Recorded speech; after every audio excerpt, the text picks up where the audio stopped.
Good morning, everyone. Welcome to the Nebraska Investment Finance Authority's first conference connection webinar. We're very happy to see a lot of people registered today for a very important topic. Kind of the motivation behind this was NIFA has a conference every year, and unfortunately, due to the pandemic, we had to cancel that conference this year, but we had many great speakers and presenters lined up. And we decided to join the world of webinars and have begun. So today is the first one, and our first session is pulled right from our conference this year, and it's Housing First Best Practice. Just some housekeeping stuff. First of all, my name is John Turner, and I am the Manager of Community Development and Research at NIFA. We are also joined by Elizabeth Fimbreath, who is the Manager of Communications and Outreach today, and Robin Ambrose is kind of managing the controls from behind the scenes. We have a lot of people registered today, I think around 200, so we ask that through the presentation you can ask questions, and we will be monitoring those, and then at the end we'll leave time for questions, and you can raise your hand and ask. So we will monitor those. Let's see. If you want to know more about our webinars coming up, we have several. You can go to our website at nifa.org, or you can follow us on Facebook, and we'll be posting those. So we have another series of conferences we'll be doing called Networking with NIFA, and we have one tomorrow morning. So you can check those out, and these will all be recorded and put on the website as well. So without further ado, let's get started. We've got a great session. We have some speakers today from around the country.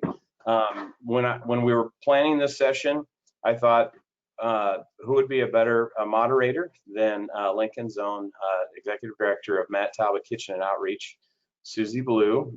Susie Blue and NIFA and some other members of the Lincoln Homeless Coalition worked together to write a plan for Lincoln, specifically targeting people that are extremely low income, who face homelessness or are at risk of homelessness. And so the 3 cities you're going to hear from were featured in that plan. So Susie, I'd like to turn it over to you. Great. Thanks so much for having me. When we started planning this conference, I was so excited to meet some experts from across the country, learn a little bit more about Housing First. Matt Talbot Kitchen and Outreach is a provider of Housing First in Lincoln.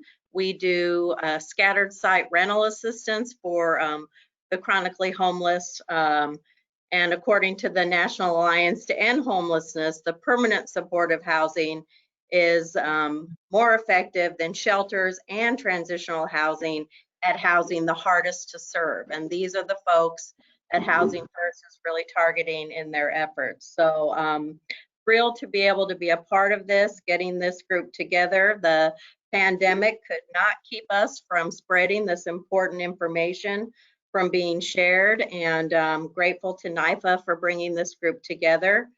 You'll learn that there are different approaches to Housing First, and not one way fits every community, but we'll hear first from Jeff Yarbrough, who is the manager of Minnehaha County Safe Home for the last 8 years. Safe Home is a 33-bed facility funded and administered by Minnehaha County in Sioux Falls, South Dakota. It is designed for homeless individuals who are alcohol dependent. Safe Home is based on the Housing First model. Prior to his tenure at Safe Home, Mr. Yarbrough has worked in program development and management of various mental health programs, assertive community treatment, residential treatment, day treatment, and employment programs. Jeff and I had the privilege of visiting over the phone a few months ago about this. I think you're in for a real treat to hear his presentation. So, Jeff? Okay, Jeff, I just sent you the presenter link.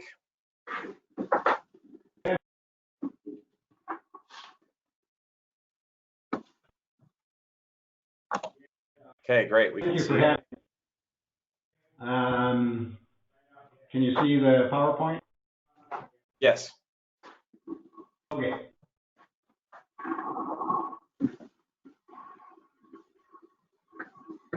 Well, starting out, this is Minnehaha County Safe Home. The county decided that we needed to come up with a way to deal with a lot of the chronically homeless folks, same sorts of issues that I'm sure everyone here has dealt with in one way or another. The program started out as a project, which was scattered site housing.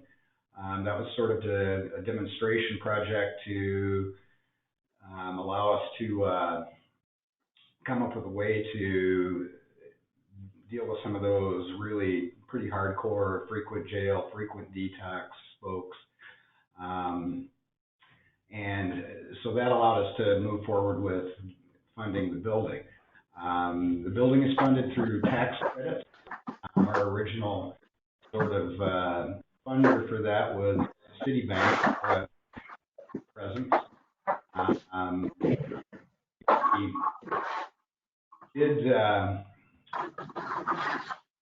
This is a pretty good example of public and private and community partnerships. Lloyd Property, which is a local developer, moved forward with the plans.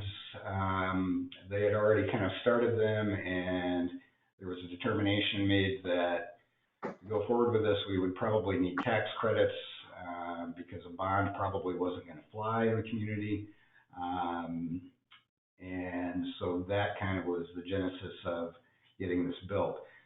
The building is not a retrofit or anything. It's sort of custom designed for our folks.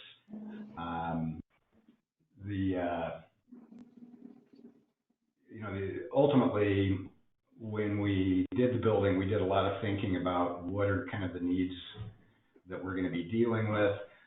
There's no carpet here.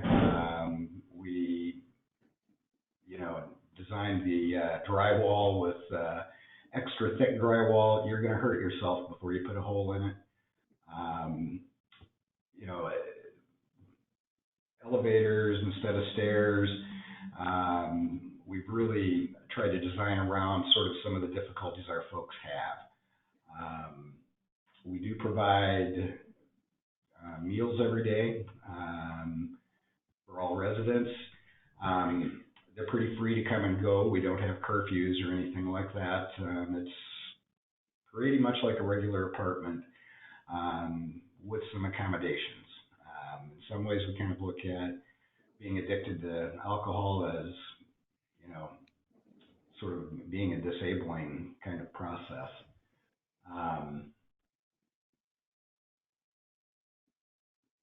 Let's see if I can change my slideshow thing here. If you scroll over to the left to from current slide, right there. You bet.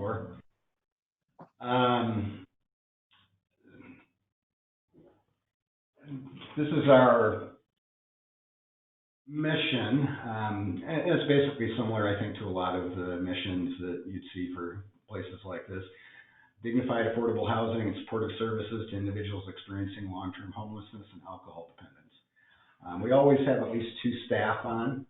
I have 2 caseworkers, 2 program assistants, and about 28 part-time staff. My part-time staff tend to be people that are also working as ER techs, EMTs, folks most of them are pretty experienced in dealing with both folks that are intoxicated or maybe having some medical issues, or they're pretty experienced in dealing with intense situations where somebody's quite cranky or upset.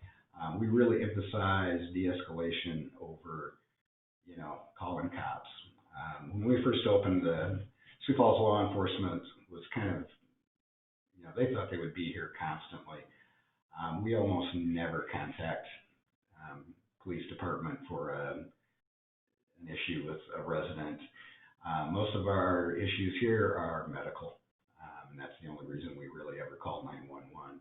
I can't actually recall the last time that we called the police for an out-of-control resident or anything. We do follow the Housing First model. The Housing First model is, a lot of the programs like this have kind of sprouted up, since the idea first came out.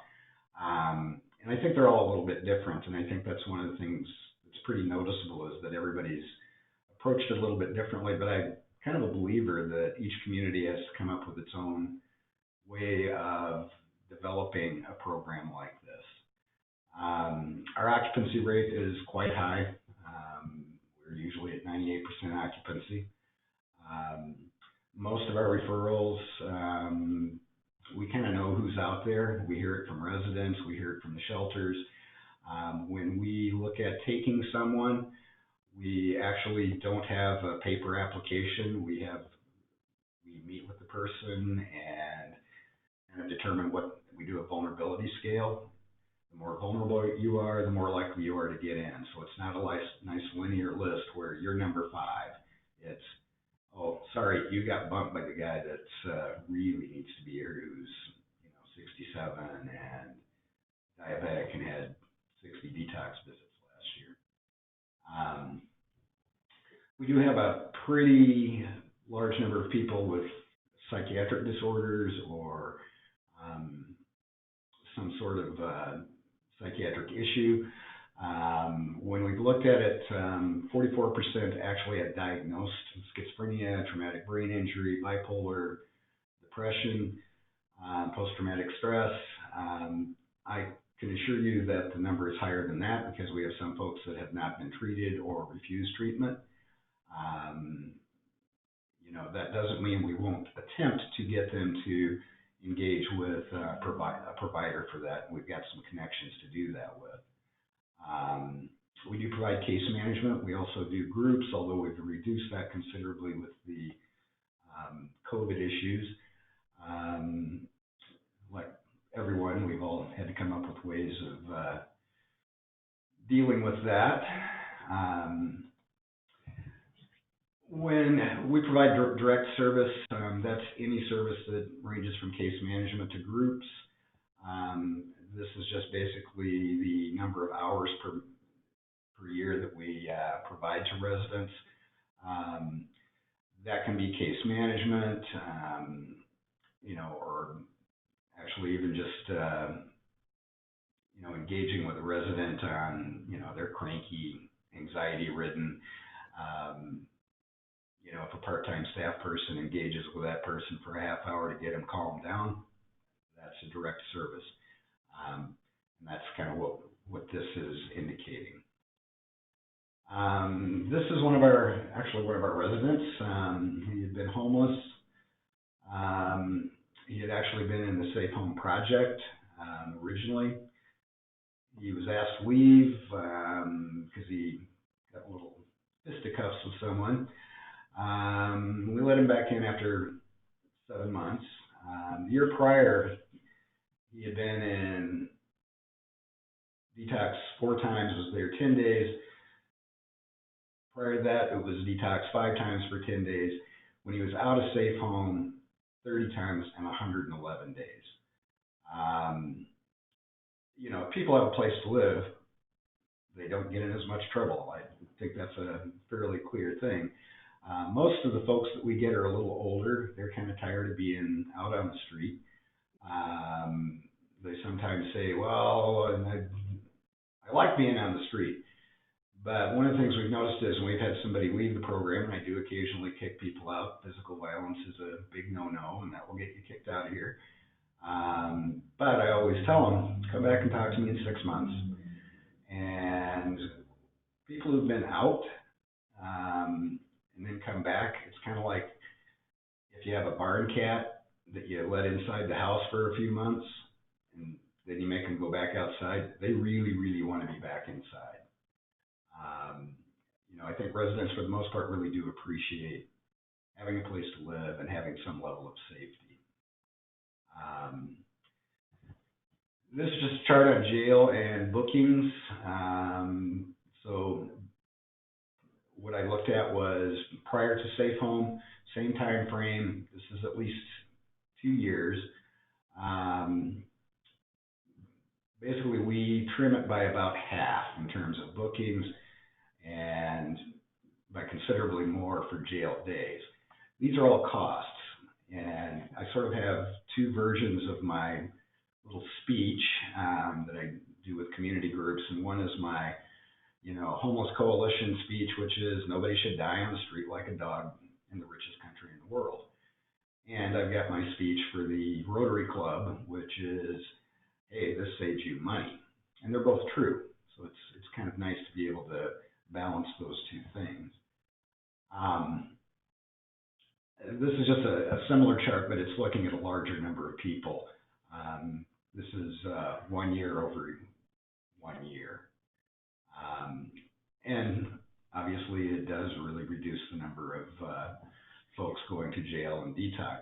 We've also looked at legal costs. Those are a little harder to get our heads wrapped around, or what it actually costs. But I can assure you that from what we've looked at, it saves money to have people housed. So it's kind of the same thing for detox. I'm actually on the detox advisory board here.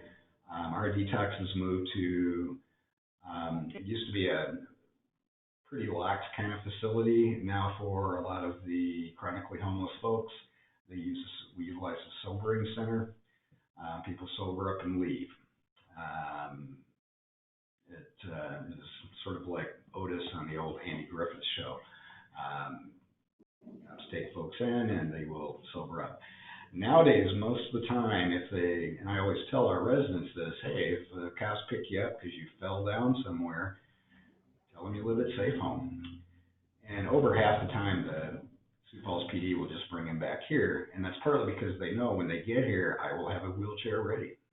All they got to do is give me a call ahead. Obviously, if they are in medical distress, then they need to go to the hospital. But the police like it because they're not, sitting and booking for half an hour waiting to get this guy in. They just drop him here. We have a wheelchair, and I wheel them up to their apartment and suggest that they thank the nice officer for bringing them home. Same thing. This is just a year over year rather than a longer term look at detox versus detox in jail, prior to Safe Home and after Safe Home. This was something that I took a look at in terms of looking at 1 year for longer term Safe Home residents, people that have been here a fairly long period of time, and looking at their unreimbursed medical costs. So the difference is pretty considerable, close to $300,000. This is ER visits, people who end up in the hospital because they get hit by a car, that sort of thing. When we look at this, I can tell you the hospitals really like to see this because a lot of the folks that end up in the ERs are, they have no insurance. One of the things we found is that when folks get here, we'll get like a 66-year-old guy in here, and it's like, why aren't you on Social Security? And they go, oh, I went down there and I tried to apply for it, but I lost the card and I got drunk and I went back and then they kicked me out for being drunk and I just gave up. Well, we can kind of ensure that people do get to those appointments, because it'll be like, okay, well, I'll tell you what, Tuesday morning, you need to be sober-ish, and we're going to get you over to Social Security and get the application done. Plus, I know folks over at Social Security that I know will work with me. So we have a lot more folks that were able to obtain benefits than than had them prior to being in Safe Home. What that's allowed us to do, it's basically ensured that we get rent paid, or more often with folks. You know, I'm the easiest landlord in the world. Their rents are guaranteed by Minnehaha County, but actually we've got a lot of folks that are consistently paying rent because they have some income, either disability or Social Security. We've also, people don't generally repay on liens. When people are not able to pay rent, it just goes on to a lien with the county. When they do have money, they pay us back. So this is sort of how much folks have paid back to liens with the county over the last several years. One of the things that we started doing was I had a staff person once that was lamenting that these guys, they just take and they never get back to the community. And you got to bear in mind, this fellow is he's one of those really good people who volunteers to mentor kids and, you know, runs for school board and, you know. So I asked him what he was going to do about it, and he said, "Oh, I don't know. What could you do?" And, you know, I said, "Well, I don't know, but you're going to come up with something because you brought it up and I'm your boss." So he came up with the Giving Back group. He takes a group of residents out twice a week, and they volunteer at either the Humane Society, Habitat for Humanity, or Feeding South Dakota. It's unloading trucks, walking dogs, but it's actually a rather considerable amount of volunteer time. We've usually got a group of 3 or 4 guys who, if they're free, they'll go do this. And we really try to encourage that because that's, I think, part of being a member of the community is that you do give something back. The value of it was, I took a calculation from a place that looks at the value of volunteer labor. This is a fellow that, you know, one of the weird myths I get is, well, you know, these people are all drifters and came from somewhere else. And actually, it's not true. Most of our folks have lived in Sioux Falls for a long time. They're just hidden. They don't really want to be found, particularly. This is a fellow that had a family business that kind of went under because it was a tool and die shop. And when the CAD CAM stuff came in, their business became obsolete. And he just sort of ran out of options, couldn't pay his rent, and moved out and started camping. And he was actually pretty good at it. So he lived in a tent down by the railroad for about 6 years. He kind of became convinced that maybe he should live indoors when his tent caught on fire and it was 15 below one night, and he had to walk in his socks to get to a gas station. In any case, he's really happy to be here. He's starting to have some medical issues that we've been able to assist him with, and was a pretty fearful guy. You know, he hid from the world for a while and just drank after his family kind of fell apart. So now we've also been able to help him reconnect with family to some extent. This is another success story. It was a fellow that he had cared for his wife who had a chronic illness for several years. And basically alcohol sort of consumed him, and he lost his job and ended up camping down by the river. And we knew who he was and had been kind of trying to get him to consider moving in here. Finally, a police officer was able to convince him to come in and chat with us. He'd been here for a couple of years. He was pretty severe alcoholic, and then he was having a lot of hallucinations, was having seizures, and he decided he better stop drinking, and he did. And about a year after he had gotten sober, he came down and said, "Hey, I need to put in my 30-day notice." And I said, "Oh, what are you going to do?" And he said, "Well, I met this woman online, and she's sober and wants me to stay that way, but we're getting married next week, and we've got a place arranged." And so he's reconnected with family, you know, and this is one of those things that we see a lot of people who just have no connections. And so part of case management and what we try to do is get people to reconnect with society as a whole and with family. that seems, for people that have done better or actually stopped drinking, it seems like that's been kind of the catalyst, is some sort of connection, either with family or,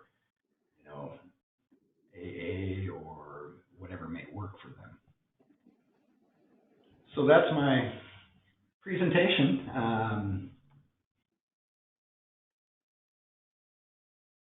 Very good, thank you. Back over to you, Susie. Thank you. Thank you, Jeff. Definitely you can see that Housing First is a project maybe more suited to persons who are disabled through mental health or addiction or a combination thereof. And so, in more traditional programs, often you have those individuals have to have some stability, have to agree to sobriety before they are accepted into certain programs. But with Housing First, it's saying, how can we create stability without housing? And accepting the fact that these chronic issues of mental health and addiction are a part of the process, and that maybe we can address those significant barriers once housing is stabilized. And I think Jeff, paints the picture that that does indeed happen, that people, once they become stable, can move on to a more productive life. So yes, I mean, go ahead. I guess one of the, and I don't want to create too rosy a picture. People that drink and drink and drink, and they're allowed to drink here. We do limit the amount of alcohol they can check in every day. It's about the equivalent of a quart of vodka. For those folks, you still have to hold out hope that they can improve or change or reduce the amount of time they're spending in jail, or some of the medical issues that they run into. And we allow folks to drink. They can drink in their apartment. They're the only one that can be in their apartment. They all wanted to drink out on the patio, but that was where all the fights happened. So I think for those, even for those that don't really make a dent in their drinking, they do better and cause less issues in the community. Right, they do better. It's the humane thing. People aren't dying on the streets, and it is proven to be a cost-effective model. So thank you very much, Jeff. Our next presenter is from Iowa City, Crissy Canganelli.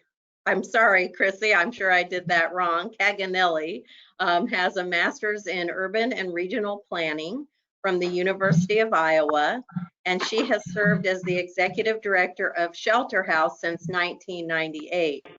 I'm the executive director of Matt Talbot since 1999, so I rarely find someone who has been in that role as long as I have. So very pleased to meet you, Crissy. Through her leadership, the organization has developed a robust continuum of programs, including emergency shelter, rapid rehousing, permanent supportive housing, and 2 social enterprises, all with the intention of ending homelessness. So with that introduction, I welcome you, Crissy, for your presentation. Thank you, Susie. Can everyone hear me okay? Yes. Okay, thanks. I managed to lock myself out of the webinar, so I'm glad that I found you all again. Okay. So that was pretty frightening. Okay, I'm going to switch over to my PowerPoint. Excellent. And does everyone see that okay? Yep. Yes. All right, so thank you very much for this opportunity to share our experience and work in developing permanent supportive housing and using a housing first approach. I have to say I'm very humbled to be included in this presentation because we've got a lot of work to do, frankly, on our end before I would ever consider us a best practice, but thank you for allowing us to share this experience. Crissy, sorry to interrupt you, but I noticed I wasn't seeing your screen. Now we can. Okay, great. Okay, now? Thanks. Yep. All right, thank you. So as Susie mentioned, we have a pretty robust continuum of services, everything from emergency shelter through rapid rehousing. We have 2 social enterprises, a food service program through which we not only provide meals for our shelter residents, but other area not-for-profit organizations, and then permanent supportive housing. Permanent supportive housing is newest to us. We started stepping into that arena in 2011 in a very unique model called the Fairweather Lodge model. And I'll just touch on that briefly as a part of this conversation today, but then fully into Housing First, permanent supportive housing when we opened Cross Park Place in January of 2019. We work with a little over, I'd say 950 to 975 people, men, women, and children throughout any given year.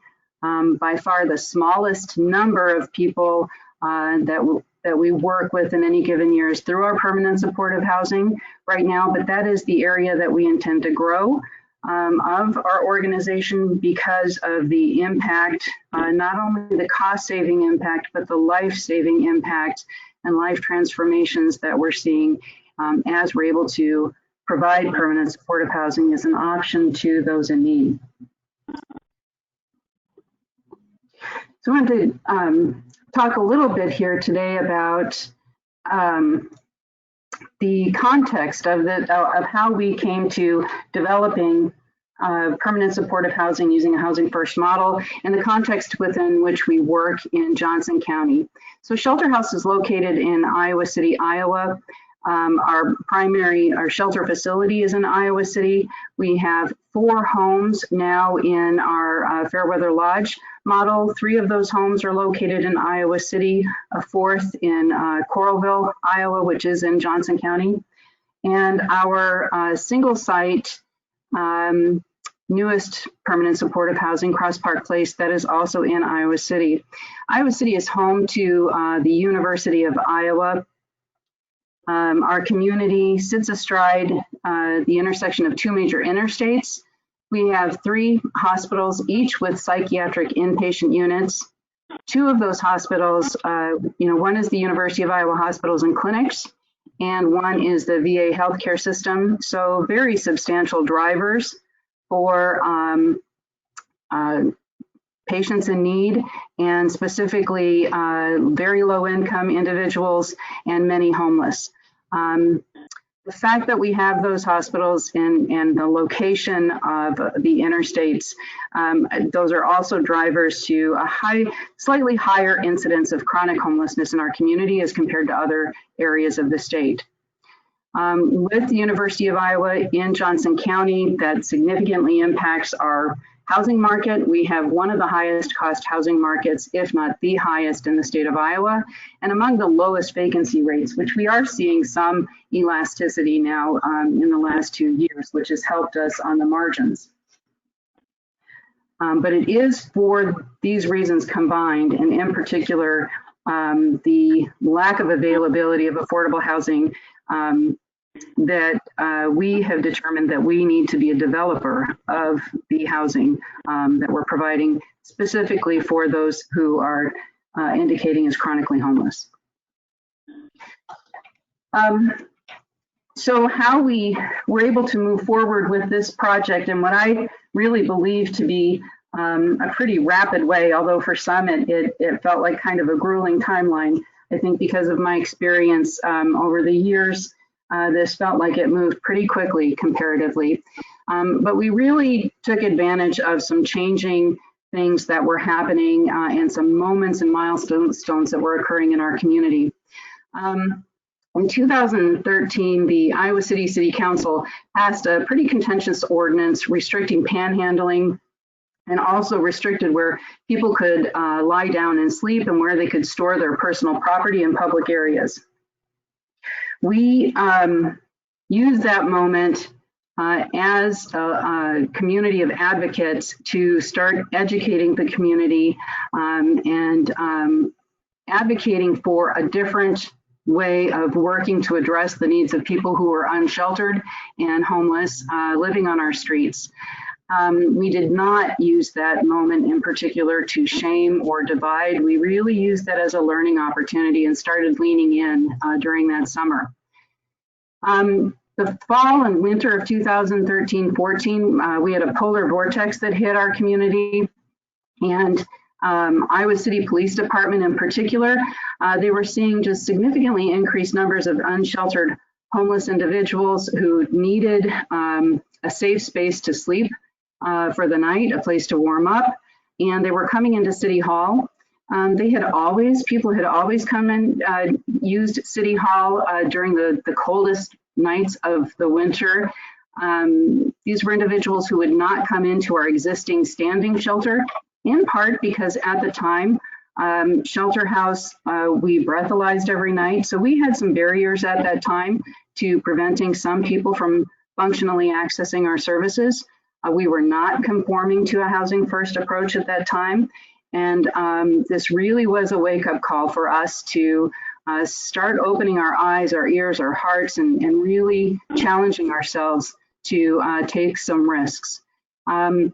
But I would say that experience of the winter of 2013 and 14, Iowa City Police coming to Shelter House, members of our local homeless coordinating board, and saying, we need to do something. We're concerned about these individuals. And they had 20 to 25 people a night trying to sleep on the floors of City Hall. Plus our shelter was, to be fair, full at 70 people every night. We could not go over that capacity by code. So together we developed a winter shelter satellite program, which we've had operational each year since. It runs from December through March of every season, and that is to supplement the year-round shelter that we operate, which is a 70-bed shelter for men, women, and children. We no longer breathalyze at that shelter. We have adopted a housing first approach and reduced barriers. But the winter shelter is for individuals who really are self-selecting themselves out and not wanting to come into that existing shelter resource. And there's a lot of reasons why they do that. But we have now this standing availability for people to come in during the winter months. I emphasize this in this presentation in a hope not to confuse people, because it is diametrically different from permanent supportive housing. It is a shelter, it is a Band-Aid approach. But what we were able to learn from the experience of offering just that simple shelter experience for people during the winter months for this very targeted group of individuals, folks known to be more qualifying as that chronically homeless definition, was that the police were able to document a 74% decrease in calls for service around vagrancy and trespassing during the hours that that shelter was operational, as opposed to not being operational. This was a significant and substantial benefit to our police force and to our community. Local emergency rooms started verifying significant reductions in people coming into the ED. There were no deaths from exposure. Things like frostbite. There were no reports of frostbite for these individuals, and people that both the emergency department and police force were chronically used to seeing during these months, as they were really attempting to either stay warm or just try to get out of the cold. Highlighting this was the winter before, we did have someone who unfortunately, in an attempt to stay warm, had set fire to his camp and his tent. It was covered with burns. It was a really traumatic experience for many people who are consistently working with our folks on the street. So we really had kind of this culmination of events and had captured the attention of our community in a different way. They were ready for something new. So local homeless service advocates, we introduced the concepts of housing first and permanent supportive housing. We really started leaning in with our public elected officials, our city staff, our county staff, business community, everyone that we could start talking with about these two concepts. We determined that we needed to, though, instead of just having anecdotes, start developing some real case studies and some factual, data-driven content to inform our conversations. We felt that we could only go so far with our stories and our common understandings. So we formed a cross-system service work group to, or cross-system work group to analyze the cross-system service utilization and the costs of the chronically homeless individuals in our community. To do that, we started with police data. So we worked closely with Iowa City Police Department, and the police department generated a list of 26 individuals who were known to be unsheltered and homeless and had the highest interaction with local law enforcement. From that list of 26 people, the members of our work group, which eventually evolved into our project stakeholder group, each identified names from this public record, that names of people that they had closer relationships with and felt that they could approach to ask if they'd be willing to partner with us on this kind of evaluation and developing case studies. From the list of 26, we had 4 people that agreed to work with us, and I'll talk about that experience in a couple of minutes here. I want to mention the membership of that work group because it really, it was the key, I believe, in addition to being able to use the data that we collected. It was the members of the stakeholder group and our connection throughout the years that were eminently important to the success overall of this project. And they included the University of Iowa Hospitals and Clinics, Iowa City Police Department, my own organization, Shelter House, Johnson County Jail Alternatives, Prelude Behavioral Health Services, which is our substance abuse provider for the community, Abbey Mental Health Services, which is also the PATH provider for the community, and the Iowa City Housing Authority.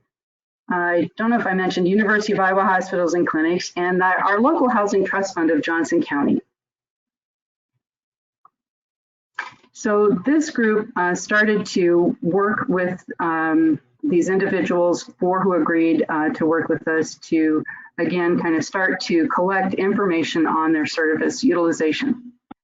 I know that Jeff spoke to the model of permanent supportive housing and housing first, but I did just want to make sure that we're kind of bringing this home, that permanent housing is permanent, affordable housing combined with flexible voluntary support services designed to help tenants stay housed and address their health issues while building on the necessary skills to live as independently as possible. So tenants in our permanent supportive housing, they sign a year-long lease. That lease looks, it's consistent to a lease that anybody else in our community would sign or when renting a unit, with one exception. Our tenants agree to allow our staff to at least set eyes on them once a week.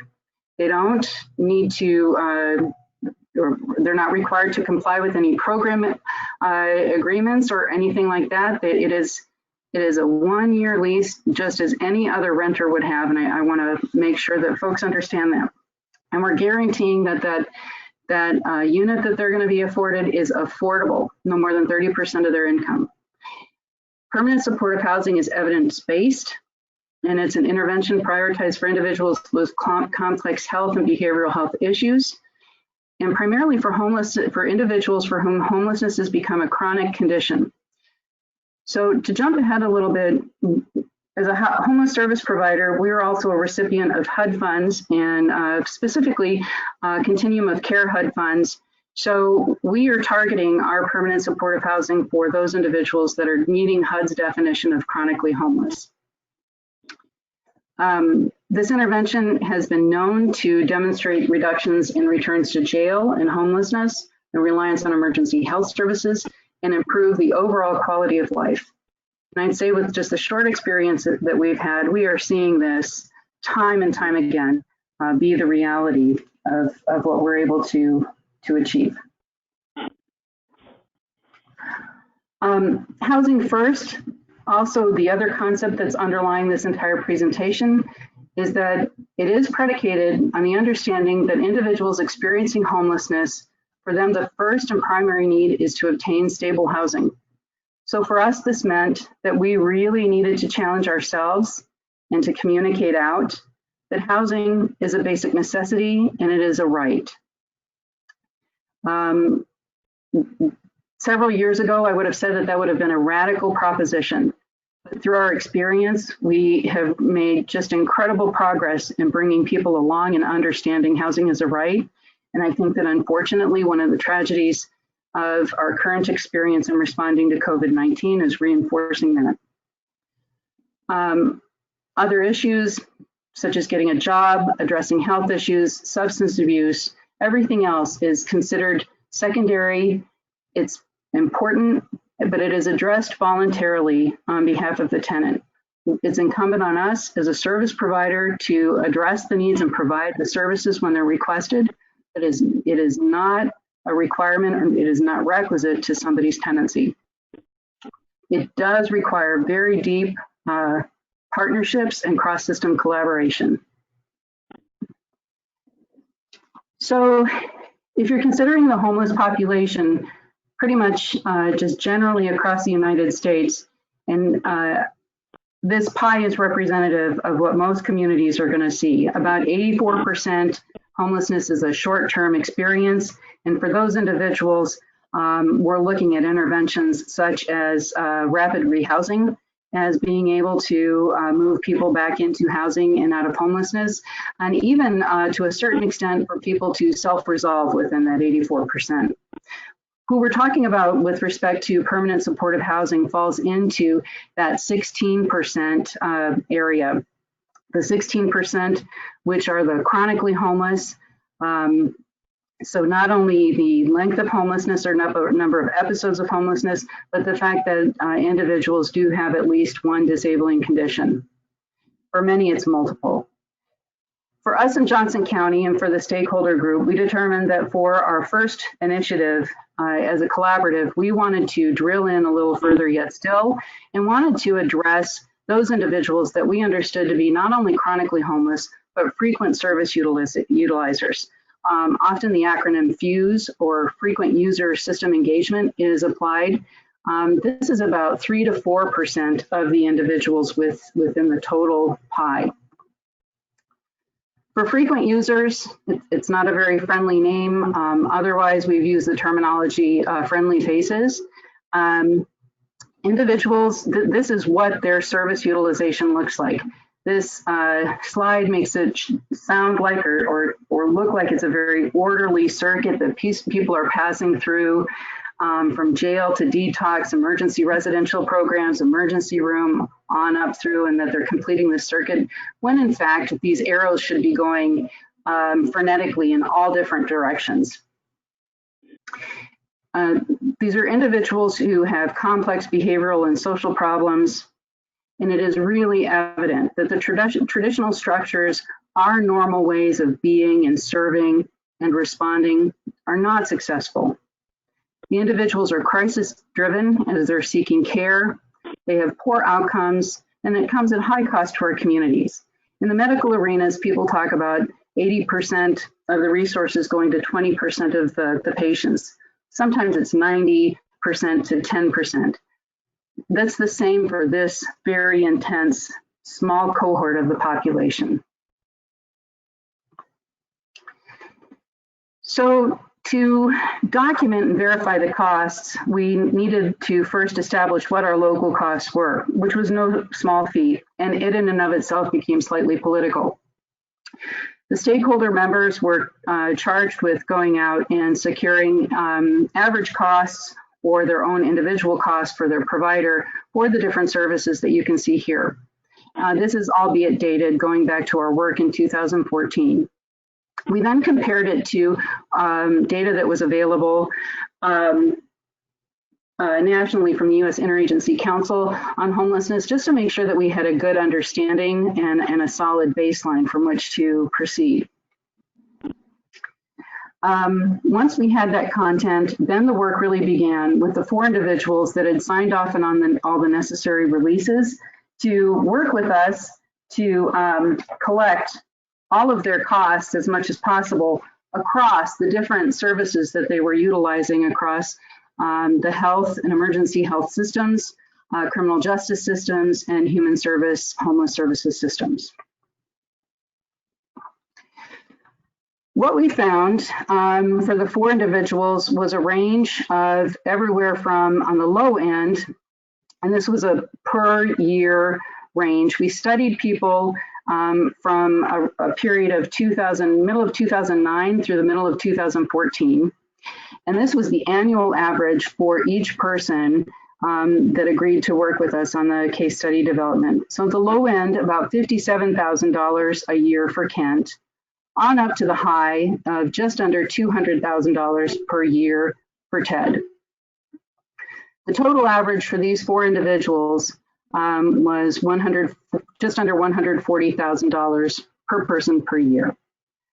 Now, I just want to emphasize that out of the 26 names that we started working with, other than their selection criteria, which was that we were looking for people with the highest interaction with local law enforcement and known to be unsheltered and homeless. Otherwise, there was no selection criteria. We did not distort or pervert this data in any way. And these 4 individuals were just the 4 people who randomly chose to work with us. I guess I just feel that that's relevant to highlight. We weren't looking for any particular schema of a person, I guess. Because we were specifically going into this with an agenda and wanting to make the case that housing first and permanent supportive housing was not only cost effective, or I should say was not only life-saving, but cost effective. We thought that drilling into, in particular, the housing data and lifting that out would be informative and impactful for our audiences. We've got slides analyzing and dissecting this information every which way possible, but it can be numbing. But this, of course, we felt was really important. And in looking at this, the slide is telling us that for every night during the research period, at least 1, if not more, of these 4 individuals were housed or sheltered in the highest cost possible interventions available. So for us, it really did start to bring home the case that housing individuals and providing them a home, it would be much less costly than what we were doing today or at that time currently. The total cost for the 4 individuals came to just over 2.16 million roughly, with the vast majority of the costs, probably a little over 80%, being from medical and mental health costs incurred. These trends are really consistent across what providers across the country who are doing the same kind of analysis are finding. So this is the total for just the 4 individuals over the entirety of the research period. And it means that, you know, we're spending about a little over, or we were at the time, a little over $500,000 a year from our community for just 4 individuals. And we knew that we had many more people out on the streets that were going through this same cycle, this same circuit, and returning back to the streets in worse condition than they were before, and just continuing this circuit of spending money and not seeing the outcomes and the impacts in the lives of the people that we were working with. So $500,000 a year being spent for people to return to encampments that look like this. This is not a Photoshop image. This is an image of a bridge in Iowa City, an encampment where 2 of the 4 individuals would frequently return.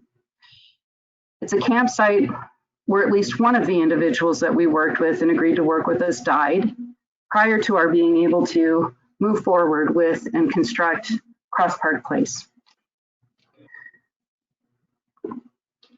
And we knew that we could do better, and our community started stepping forward with the understanding and the expectation that we should do better. On top of this, we realized that we also had been sitting on some data that we'd not been using in a way that would have been most impactful. And we quickly set about changing that. I mentioned just briefly that we had been providing permanent supportive housing since 2011. This is not really a traditional approach. It does not conform to the fidelity standards really that you see from CSH or from Housing First Partners, that's for sure. but it's a very efficacious model called the Fairweather Lodge. It's a community living model where people live in shared housing, 5 to 6 adults in each home. We've taken it and deployed it for individuals that have experienced homelessness. It's not necessarily deployed that way across the country, but it is for individuals who have a serious mental illness. So we've got individuals that have diagnoses of schizophrenia, bipolar disorder, serious depression, and it is a peer-driven model. So people are living in community, they're working together to sustain their housing. You do not have staff living on site, but part of this model, it is that for individuals who understand that working for them is part of their mental health recovery experience. I also say that they monitor and manage their mental health by managing their medications together. They take their medications together each day, and they document that. So it's very peer driven. It does rely on having some significant embedded care, though, available on a regular basis. So we've got deep partnerships with University of Iowa hospitals and clinics and University of Iowa College of Nursing and the VA healthcare system to provide both primary health services and psychiatric care on site, bringing that to the individuals. What we found in working just with this small group of people, so at the time we only had about 17 people in the Fairweather Lodge, were these impacts looking at a before housing versus post housing change in service utilization. So psychiatric stays decreased by 90%, as did ER visits and inpatient treatment. Jail and prison, effectively 100% decreases. And I've included the change in the number of nights there because they're significant too. We're not just talking about a change from 10 nights down to 1.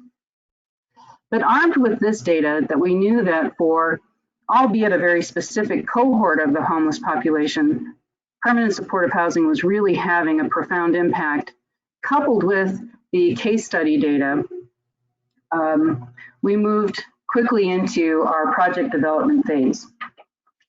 So the cross-system work group, that work began in 2014 and 15.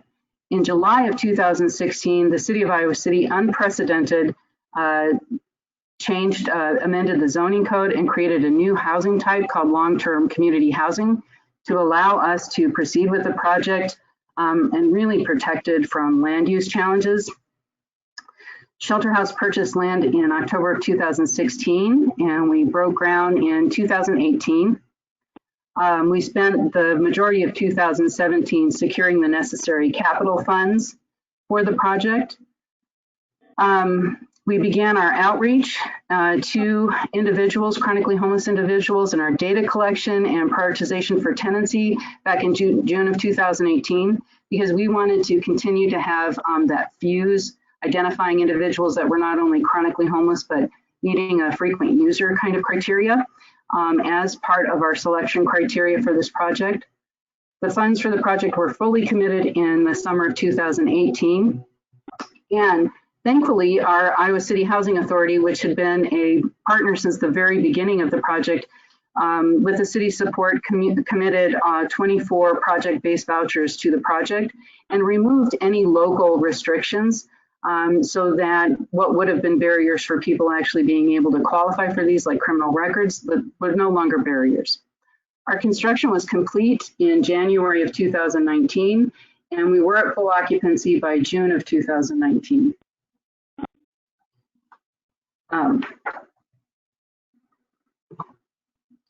So this is the building.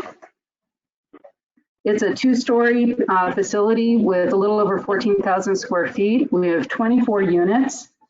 The first floor has a clinic, which is contracted by the University of Iowa College of Nursing and University of Iowa Hospitals and Clinics psychiatry department. So we have on-site clinical care.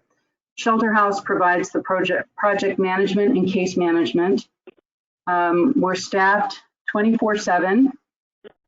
And you can see images of the units.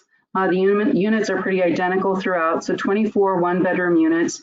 They're fully accessible, combinations of built-in furniture and furnishings that were provided. I can add that The land acquisition and construction came to a total of about $3.9 million. To fund that, we used National Housing Trust Fund dollars and our own local Housing Trust Fund dollars. The building, including the units, were fully furnished, and that was a budget of about $275,000. We used local, individual, private gifts and corporations to fund that. The operations are funded through a combination of the revenue from the project-based vouchers and a HUD Continuum of Care grant that we have that's annually renewable for permanent supportive housing.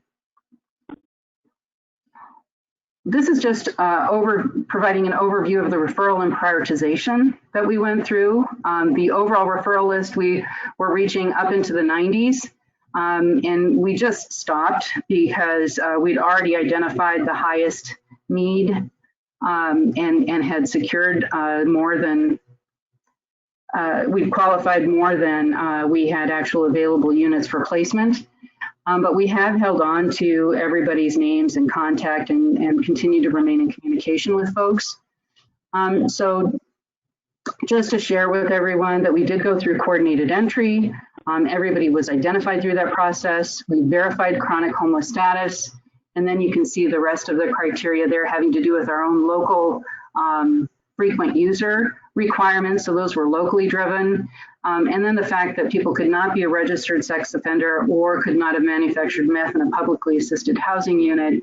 That was because of the project-based vouchers and the VI-SPDAT triage tool being used to prioritize individuals for acuity of need.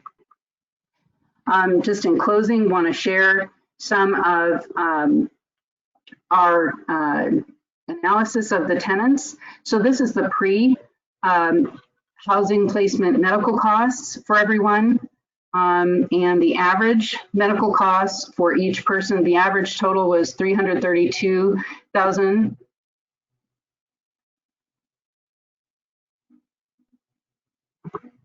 When we add in the all other costs, only raises that average up slightly to $358,000. So again, illustrating the real driver here being the medical costs. We're only a little over a year into this. And so just brief analysis on interactions with law enforcement, criminal justice system. We have some before and after nights in jail. So what you're seeing here is bi-quarter analysis of nights in jail for all of the tenants going back to 3 years prior. The average being 107 nights, and about 3/4 of the way into the first year, we had an average of only 28 nights. So significant decrease, about a 74% decrease so far in nights incarcerated. The medical costs, we don't have a streamlined methodology right now to access the before and after, or the after at least, medical costs and to continually update them. But we were able to at least get comprehensive information for 2 of the tenants. We tried to not cherry pick, like look for somebody that we knew had significant change, but really just wanted to make sure that we were getting a reasonable sampling. And I think that you can see we're having some very substantial changes in utilization of the medical system, not just by cost, but in the way that people are interacting, in large part driven by the fact that we're able to embed some of this care within the facility itself. So for these 2 individuals, case example number 1, a 99% decrease, and then number 2, a 74% decrease. But significant changes in the nature of how they're intersecting with the care system. And just in closing, I'd just add that we have a lot of work to do, improvements to be made, especially in the area of supporting people as they're struggling with their substance abuse. I'd say that at least 2/3 of our tenants are currently using. And how do we work with our community to help through a harm reduction model and keeping people safe and still trying to move forward with some goals. We're working with the School of Social Work at the University of Iowa on a longitudinal evaluation of the impact of permanent supportive housing. we've been awarded a new $470,000 continuum of care grant for permanent supportive housing, and we'll be using that to increase the availability of permanent supportive housing and the supportive part of that through a combination of building 36 more units, which we will begin in 2021, and in combination of adding some scattered site units through the addition of mainstream vouchers in partnership with our housing authority. So thank you again for your time today.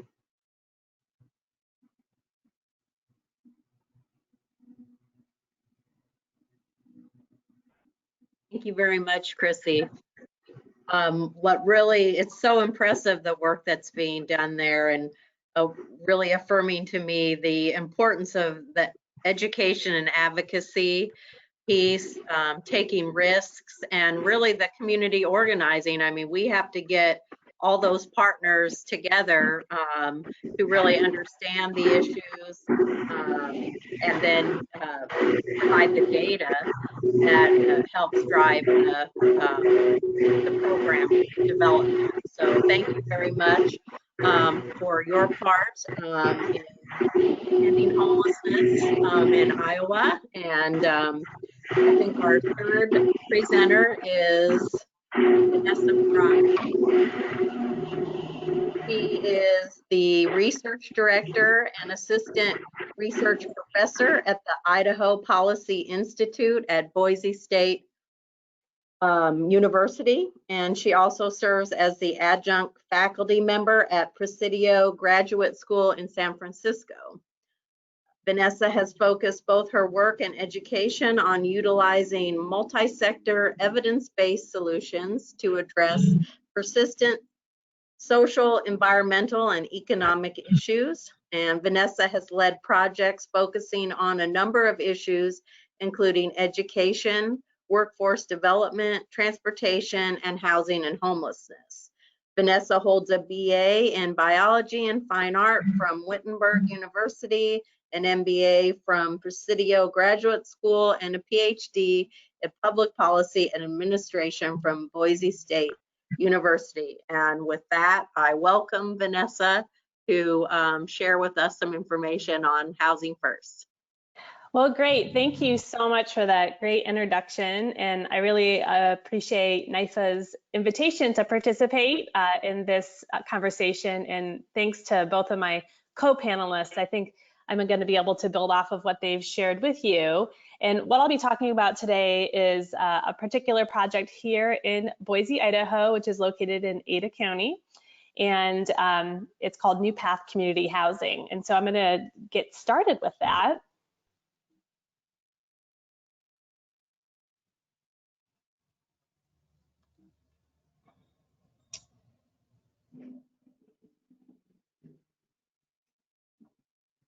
So in 2015,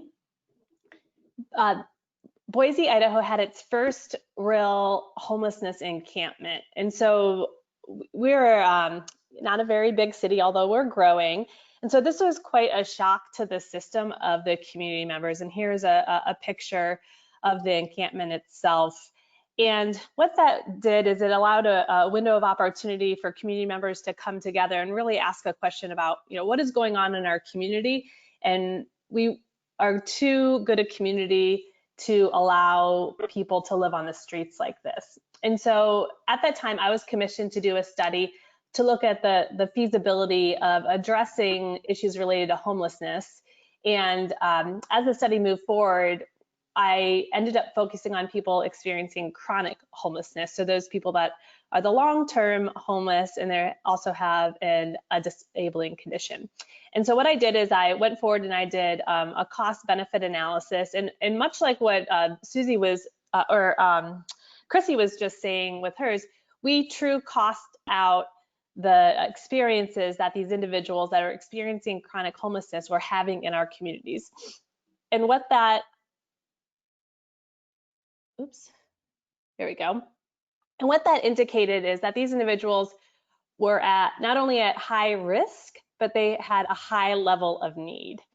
And so I looked at 100 people experiencing chronic homelessness and what the total cost on an annual basis for those individuals were with reactive services in our community was a little over $5.3 million. So that's a significant amount of money the community was spending on emergency medical services and criminal justice system and day shelters and overnight shelters. What we wanted to do was look at housing first, which Crissy also described, and I'll get into a little bit more detail, as an intervention that could be used to address the issues associated with people experiencing chronic homelessness. And so the cost to put those same 100 people in a housing first program would be $1.6 million on an annual basis. And what my study showed was that less time in the emergency medical system, the criminal justice system, and in the emergency shelter system would equal about $2.7 million annually of savings of cost avoidance. And so what this feasibility study did was really allow the community to wrap their head around the true cost of people experiencing chronic homelessness and what would it actually cost to put people in a better position.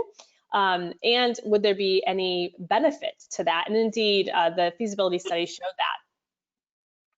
And so what the result of the feasibility study was a coalition of actors coming together to, over the course of a couple years, build what is now New Path Community Housing. And so this is a rendering of the 40-unit building that opened in November of 2018. And I'm going to go through the process of what it was like to build that partnership and then the goals associated with New Path Community Housing and how we've been able to meet those goals. So one of the goals was we knew that in order to create a successful housing first program, we needed to create partnerships that were going to last for the duration of the project. And so here are the main partners that were involved. They're still involved today, and they were involved when we did the feasibility study. And thankfully, they've all been 100% engaged in the process since the feasibility study through groundbreaking and now that the building is operating. Those partners came together to put together the capital stack that was required to build New Path. And as you can see, it cost $7.3 million to build, and then annually in its first year of operations, it was $450,000. And so you can see here the variety of financing and funding tools that the community was able to pull together to construct and operate New Path.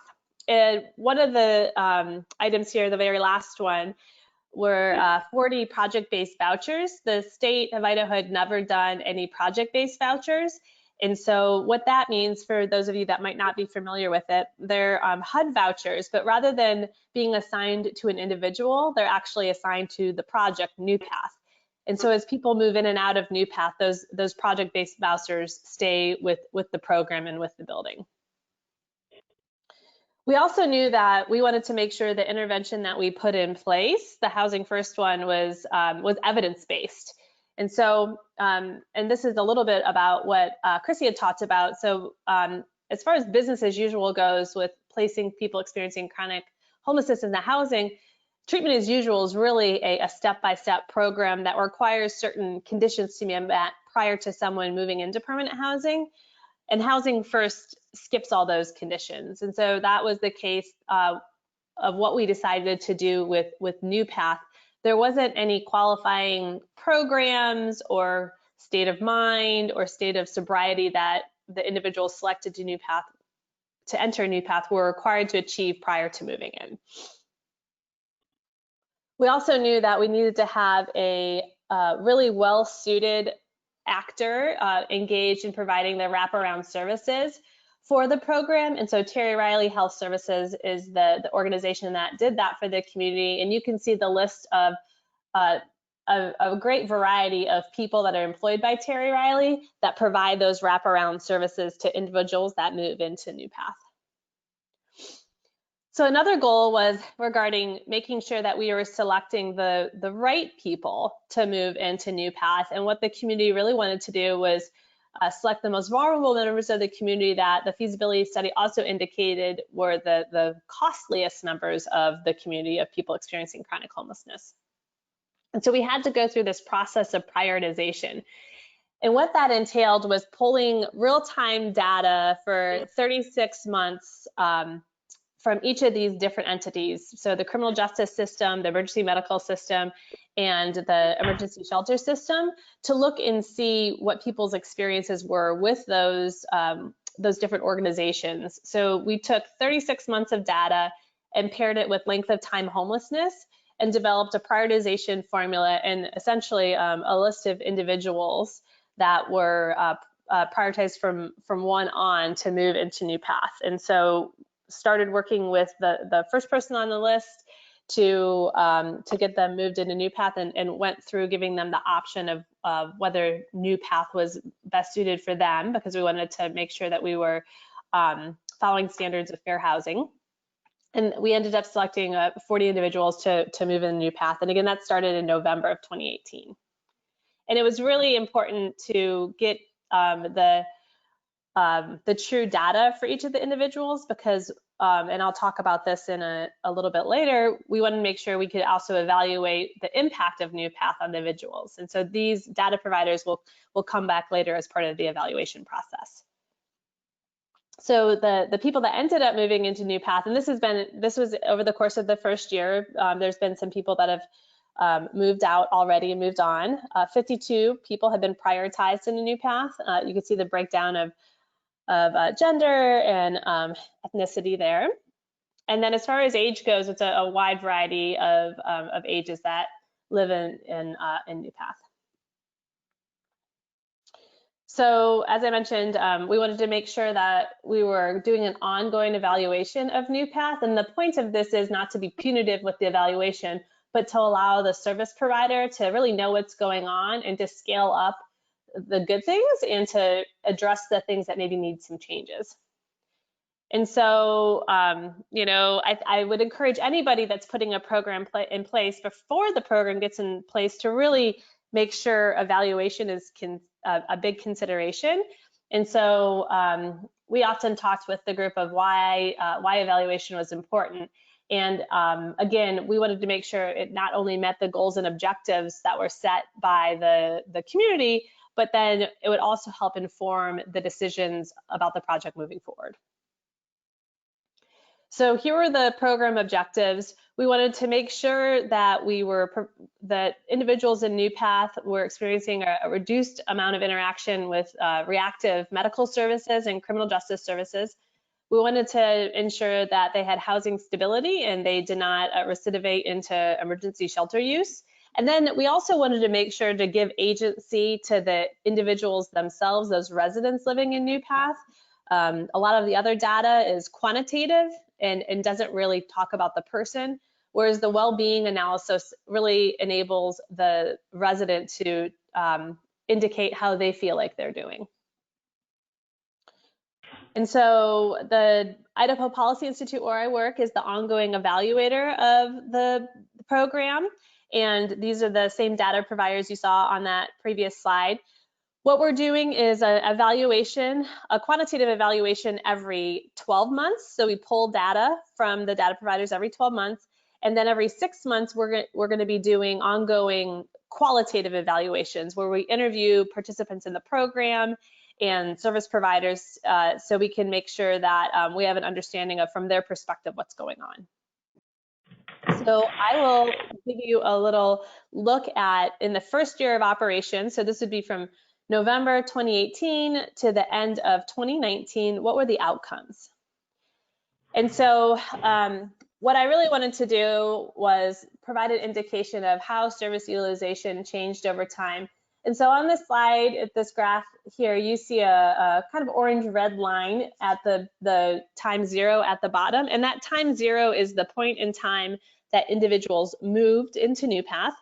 And so you can see just in a visual that the utilization went down, and it actually went down about 63%. And so right there is a 63% reduction in use of services on that right-hand side. And as far as associated costs, we wanted to measure that too. And so looking at the 12 months after new path and comparing it to the 12 months prior to move-in, we saw that there was a 1.3 million savings or cost avoidance just in that first year of operations. And so if we think back to, and this is for the 52 people that have been through New Path in that first year, if we look back to the feasibility assessment, we thought that cost savings for 100 individuals would be about 2.7 million. And so when it trued out to being 1.3 million annually, we were pretty pleased because that's for about half as number as people. And so we were able to really look back at our feasibility assessment and feel proud of that and the original assessment of what would happen. So another goal which I mentioned in providing agency to the residents of New Path is we really wanted to increase the overall well-being. If the service utilization went down and costs went down, but people weren't feeling better, we knew that that didn't mean the program was successful. So we wanted to see how those individuals were doing after a year in New Path. And so we used a number of different tests. This is a test that looks at depression. And if you look at the kind of black line that goes through each of the sections here, these are the PHQ-9 scores that the individuals have. And since those black lines are going down, a lower score is better. We know that overall the individuals are experiencing less depression than prior to moving in. We also used the World Health Organization Quality of Life Assessment to look at overall quality of life. A lot of organizations also use the VI SPDAT, which is something that you might all be familiar with. We had been using that, but we felt it was limiting. And so we did a literature review and research and discovered that this particular tool was going to be the best one for us to use. And these are just some of the summary scores. And on the QLL, we want to see the scores going up. And that's actually what these graphs are showing for overall quality of life. The residents of New Path are reporting they're doing better than they were prior to moving in. And so what are the next steps? We were thinking about that when New Path was developed, and we really wanted to say if New Path is successful, we want to be able to scale this up. We know that New Path was going to be serving, it has 40 units, so we could have 40 individuals in there at a time. What was the opportunity if New Path was successful to scale it up? And so that's what we're doing now. And we can see from the results that helped us support the decision to move forward with another project, which is called Valor Point. This project is in partnership with the VA here in Boise and federally. And so this is going to be a 26-unit building that's going to be serving veterans that are experiencing chronic homelessness. And so Valor Point is scheduled to open later this year. And so we're very excited about that project. And then another step moving forward is when I initially did the feasibility study for New Path, Idaho had not expanded Medicaid yet. Since then, a vote was in place and Medicaid has been expanded.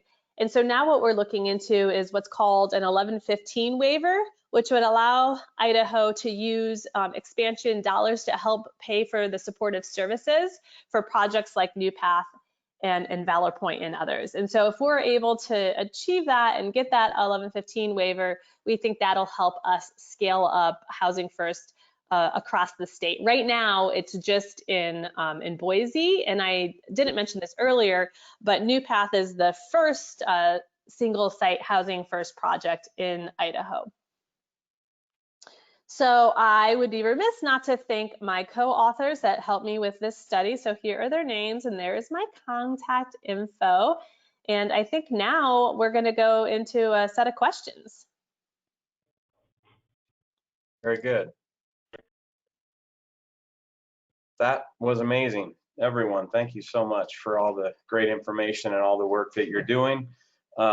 I think it's inspirational, especially like Lincoln, for example, that has done some cost analysis ourselves. So thank you all very much. Jeff, are you still with us?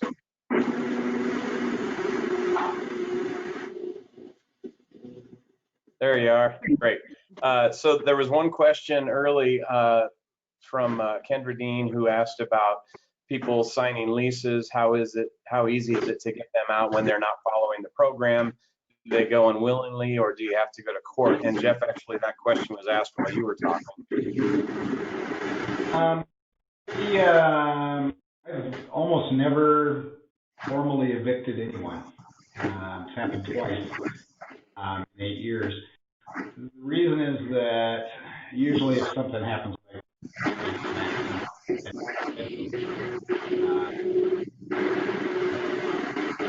generally do. We're having some audio issues with your connection. Huh. Now? Yeah, I can hear you now. So you were saying you don't formally evict and go on. Yeah, what I do is I'll pull somebody in and I say, look, here's the deal. You've either got too many program violations or, did some, wailed on somebody. And if that's the case, you got to go. And you to go voluntarily today.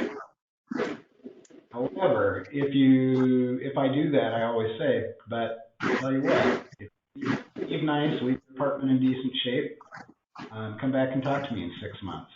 There's the possibility of change and maybe a period of time where they are housed becomes more valuable than. So, like I said, I've only formally evicted 2 people and gone to court on. Okay. Generally, it's a matter of just stating this is how you can either leave. I do let them know if I do evict them, though, they will not come back here. And I've only got 2 people that I've done that with, and I make sure that they tell everyone else out there who's homeless who means that. Okay. Very good. I don't have any. Okay, thank you. I'm just going to mute you for a second because of the audio issues. Crissy, did you have any comments about that, issues with behavior and how you handle when people leave?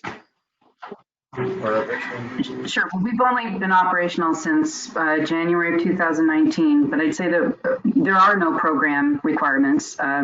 We offer the lease. The lease is just a lease that anybody in our community would sign, as I mentioned again, with the exception that people have to agree at least to allow us to set eyes on them at least once a week.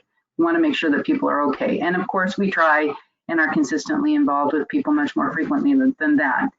But we're doing everything radically possible to help maintain housing for people and to help sustain that housing placement.